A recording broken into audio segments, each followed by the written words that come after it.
Tinanggi ng Philippine Navy na hawak at pinoproteksyonan ng Marines ang kontrobersyal na flood control witness na si Orly Gutesa. Dalawas po yan sa sinabi kahapon ni dating Congressman Mike Defensor na nagsabing ayon daw ito sa pamilya ng retiradong Marine. Nasa frontline ng balitang yan, Maricel Halili. Galing mismo kay AFP Chief of Staff General Romeo Browner, hindi tinatago ng militar ang flood control witness na si Orly Gutesa. Kasunod ito ng ibinunyag kahapon sa One News ni dating anak kalusugan Party List Representative Mike Defensor na nasa pangangalaga ng Philippine Marines si Gutesa. Pero wala raw alam dyan maski si Browner. Sa kabila niyan, hindi naman daw nila itatago si Gutesa sakaling hawak nga siya ng mga marino. I have no personal knowledge po kung talagang nandun sa Philippine Marines si Gutesa. But let me make it clear na kung nandun nga siya, no, ay wala pong intensyon ang Armed Forces of the Philippines na itago yung mga witnesses natin. No.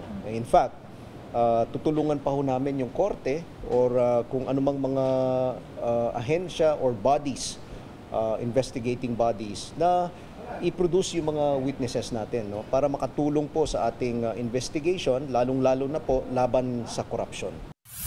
Bago yan, una na rin sinabi sa isang pahayag ng Philippine Navy na wala sa kanila si Gutesa. Wala na rin daw silang control kay Gutesa dahil matagal na siyang retirado. Usually the whereabouts or the statements or testimonies or the actions of anyone who has retired already is not anymore under the radars of the Philippine Navy, especially if he's not a reservist.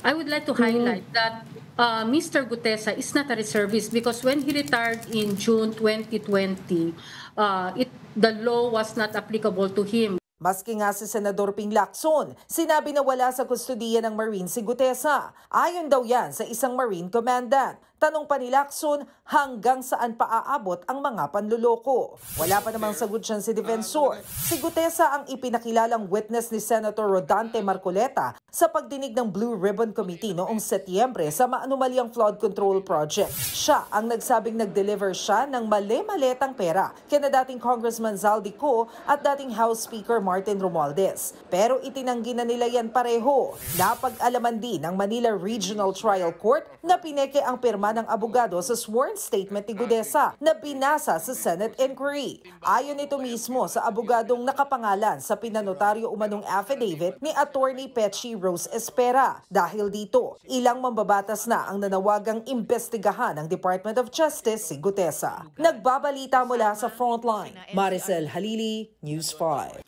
Mga kapatid, Ed Lingaw po, maging maalam at may pakialam sa mga napapanahong balita sa ating bansa. Para sa mas malilimang pagtalakay at paghimay sa mga issue at headlines, mag-follow at mag-subscribe sa social media pages ng News 5.